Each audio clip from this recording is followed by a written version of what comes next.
Hi, welcome to Watch It Played. My name is Rodney Smith, and in this video we're going to learn the 1 to 5 player The Ruin of Thandar campaign deck expansion for Hero Realms, published by White Wizard Games. Now you will need to know the rules for Hero Realms, but don't worry, we have a video for that and I'll put a link to it in the description of this one.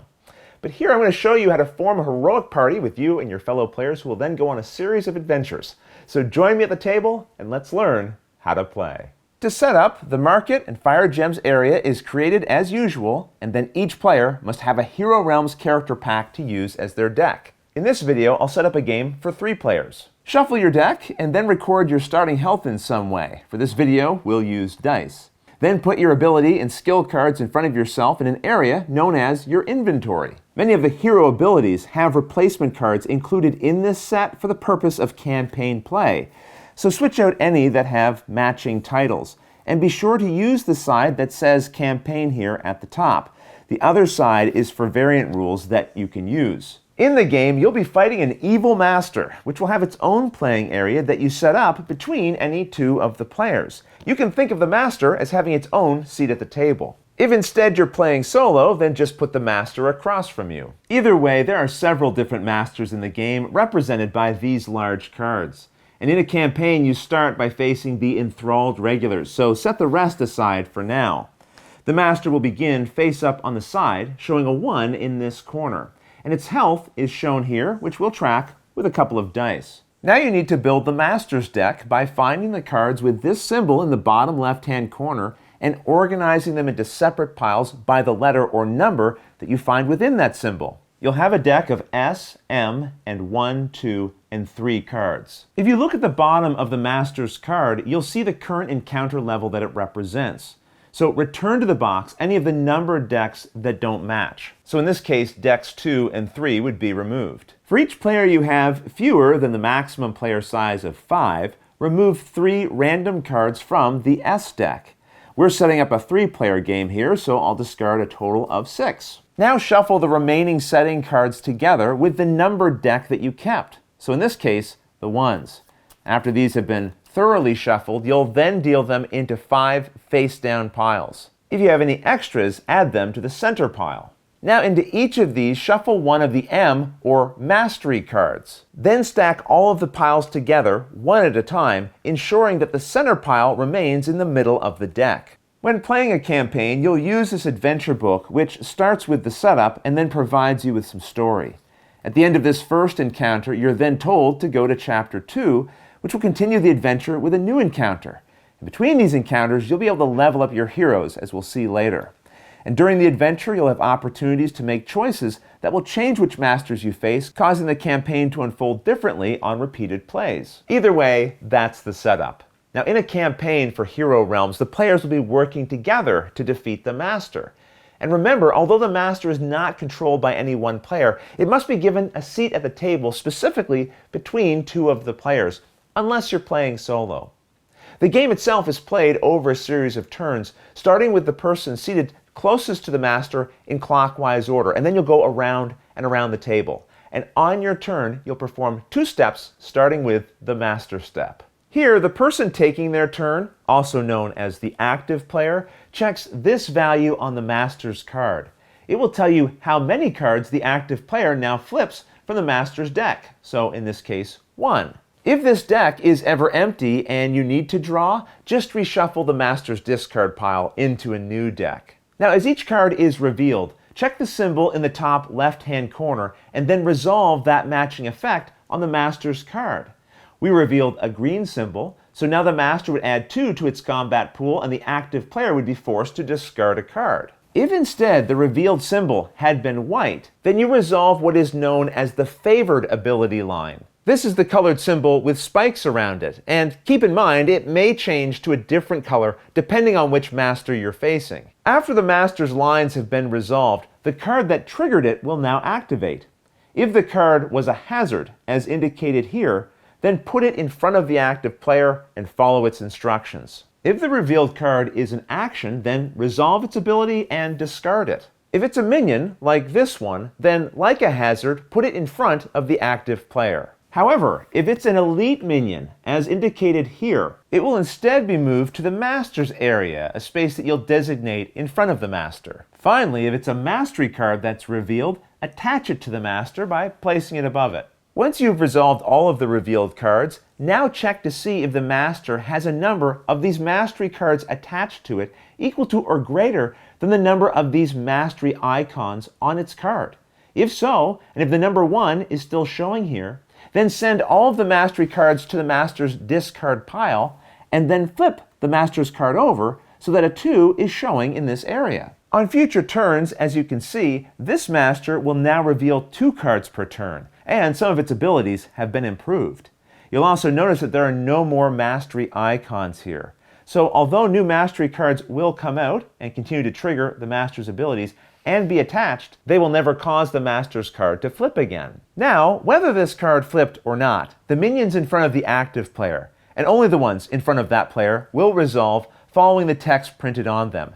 And keep in mind, any combat generated by minions is not used yet, it just goes into the master's growing combat pool. Then check the master's area, and if any elite minions are here, these will activate as well, again potentially adding more points to the master's combat pool. Then, after the elite minions have activated, all of the combat points generated by the master are used to perform a villainous attack against the active player. To help give a better example, I'm going to add some additional cards to this player's area as we show how this villainous attack works. First, assign the master's combat to any guards the active player may have, starting with the highest valued one that the master could stun. If there's a tie, like we see here, the active player will choose the target. Then you repeat this process until either the combat pool is empty or there are no more guards left. Now, if there are no guards and the master has enough remaining combat to defeat the active hero, it will.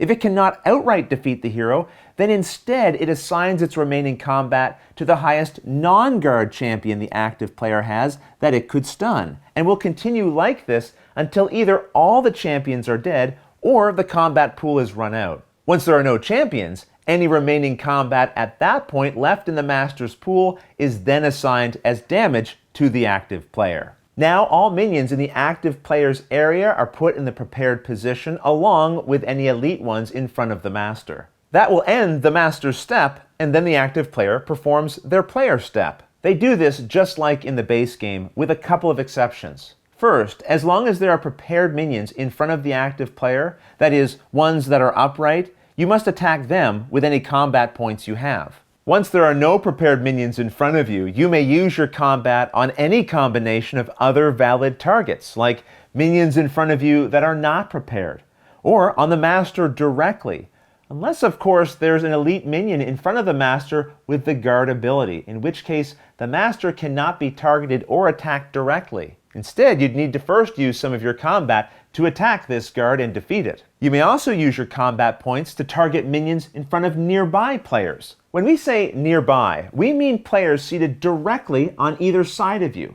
And don't forget, the master also takes up a seat at the table between two players.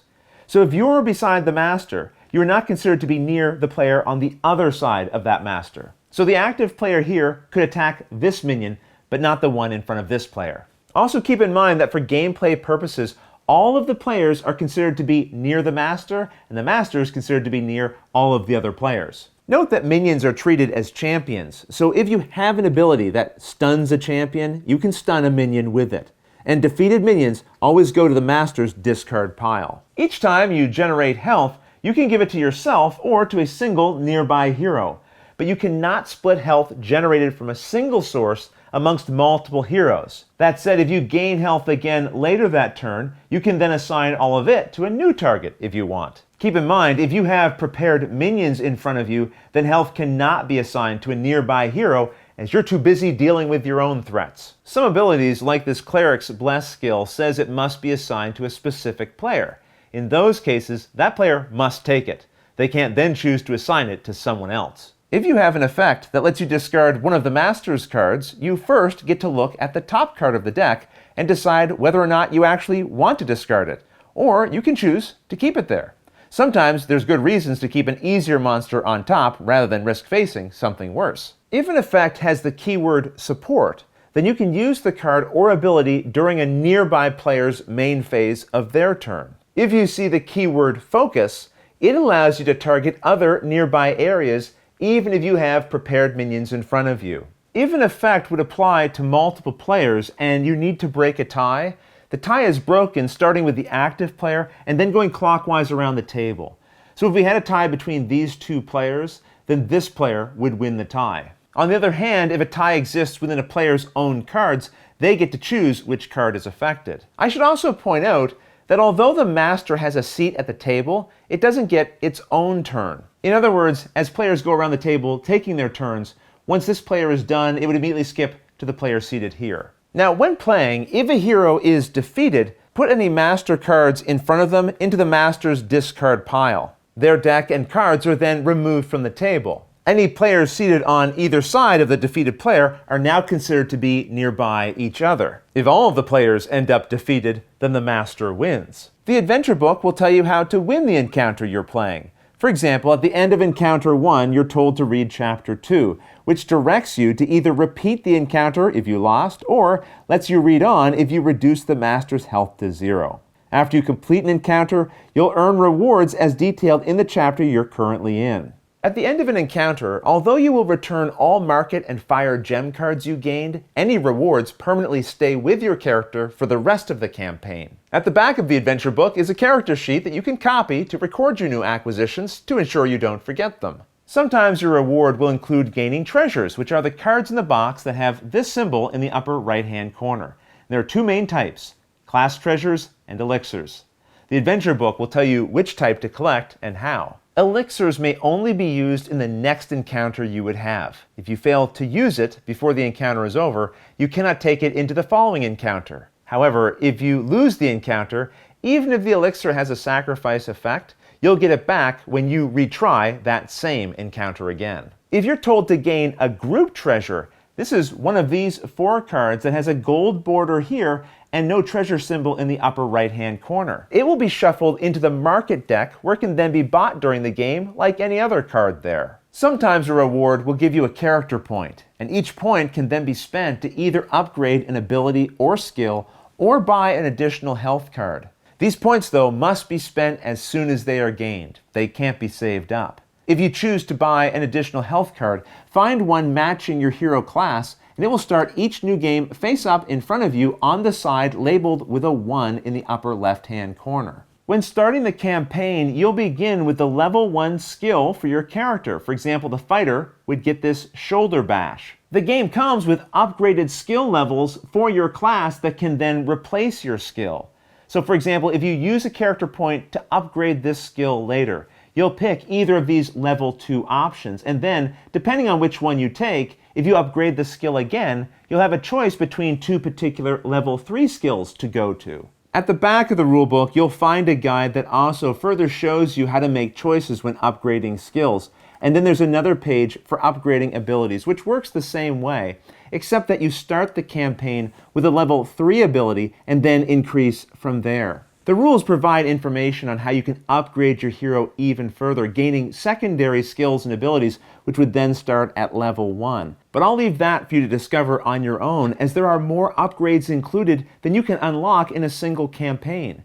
By getting future campaign boxes, you'll be able to continue to advance your character in those games as well. And that's everything you need to know to play the campaign mode for Hero Realms. Now, the rules also include ways that you can adjust the difficulty level if you want to, and alternative modes of play, allowing the players to face off against one another using their leveled up campaign heroes. But I'll leave those rules for you to discover on your own. If you have any other questions, though, about anything that you saw in this video, feel free to put them in the comments below, and I'll gladly answer them as soon as I get a chance. But until the next episode, thanks for watching.